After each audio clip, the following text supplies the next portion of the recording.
On constate progressivement un réel intérêt pour le réemploi et une volonté de certains maîtres d'ouvrage de s'engager dans le cercle vertueux de l'économie circulaire. La filière du réemploi se structure, mais reste pour le moment une affaire de spécialistes. On peut donc constater que certains bureaux d'études se spécialisent et proposent des missions d'assistance à maîtrise d'ouvrage réemploi ou des missions de maîtrise d'œuvre spécifiques réemploi. Il s'agit souvent des mêmes intervenants que ceux qui réalisent le diagnostic PEMD, produits, équipements, matériaux et déchets, l'ancien diagnostic déchets.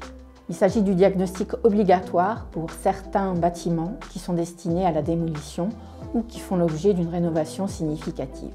Parmi les nouveaux métiers, on peut également citer les plateformes de produits de réemploi qui ont pour objectif de mettre en relation les détenteurs de matériaux de réemploi avec les potentiels utilisateurs. Souvent, la plateforme n'a qu'un rôle d'intermédiaire avec une analyse des matériaux qui peut être plus ou moins approfondie. D'autres entreprises se spécialisent dans le reconditionnement de certains matériaux de réemploi. Ils agissent dans ce cas en qualité de vendeurs. Certains contrôleurs techniques proposent également de nouvelles missions de contrôle technique spécifiques au réemploi. Une des missions des éco-organismes qui ont été mis en place en 2023 pour la filière des produits et matériaux de construction est d'organiser et de structurer les circuits de récupération de ces matériaux avec pour premier objectif de les réemployer. Les fabricants ont également une obligation et une responsabilité. Ils doivent prévoir dès la conception du produit la possibilité de son réemploi futur.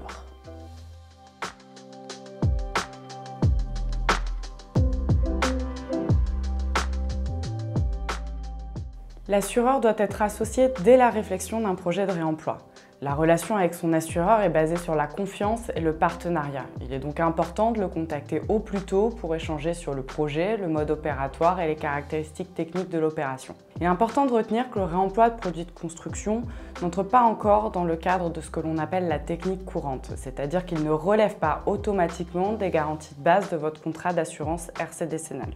Un échange avec l'assureur est de ce fait indispensable pour vérifier votre couverture d'assurance. Le réemploi vient modifier la chaîne de responsabilité classique. Le fabricant peut disparaître de la chaîne et le constructeur, quant à lui, peut prendre une place plus importante dans celle-ci. Ça implique de bien préciser dans les marchés quelles sont les missions et les responsabilités de chaque intervenant, de sorte d'être en mesure de déterminer qui doit quoi, qui fait quoi. Il est par ailleurs plutôt conseillé de privilégier les matériaux de seconde œuvre qui permettront de limiter l'impact décennal, à savoir le risque sur la solidité du bâti ou l'impropriété à destination.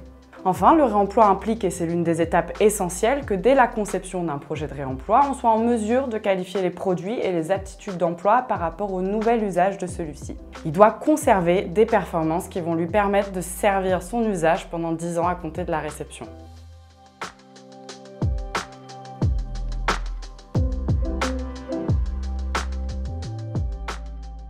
Pour la phase déconstruction, il faut être très attentif à la dépose et anticiper les éventuelles difficultés et les coûts liés à cette dépose. Certains produits vont se prêter plus aisément que d'autres à une dépose soignée et sans risque de perte. Par exemple, des sanitaires seront plus faciles à extraire que des briques de parement. Les produits prélevés peuvent être réemployés sur le même chantier ou sur un autre chantier. Il convient dans les deux cas d'anticiper le mode et le lieu de stockage, le conditionnement et l'éventuel transport afin de préserver la qualité des matériaux. Il est également indispensable de respecter les obligations de traçabilité des matériaux qui ne seront peut-être pas tout de suite réemployés mais seront mis à disposition sur une plateforme. Pour la phase de construction cette fois, pour le réemploi de matériaux sur une opération de construction neuve, il est important de valider, outre les qualités techniques, le gisement et la disponibilité des matériaux de réemploi choisis depuis la conception jusqu'à la mise en œuvre de ces matériaux.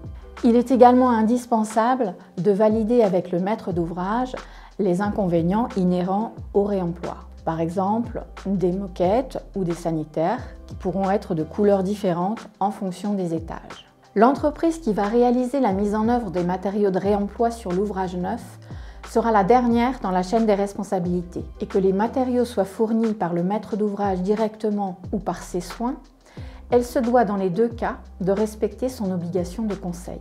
Elle devra alerter le maître d'ouvrage et l'équipe de maîtrise d'œuvre si elle constate une défectuosité sur les matériaux de nature à compromettre la qualité de l'ouvrage, susceptible ensuite d'engager sa responsabilité sur le terrain décennal ou biennal.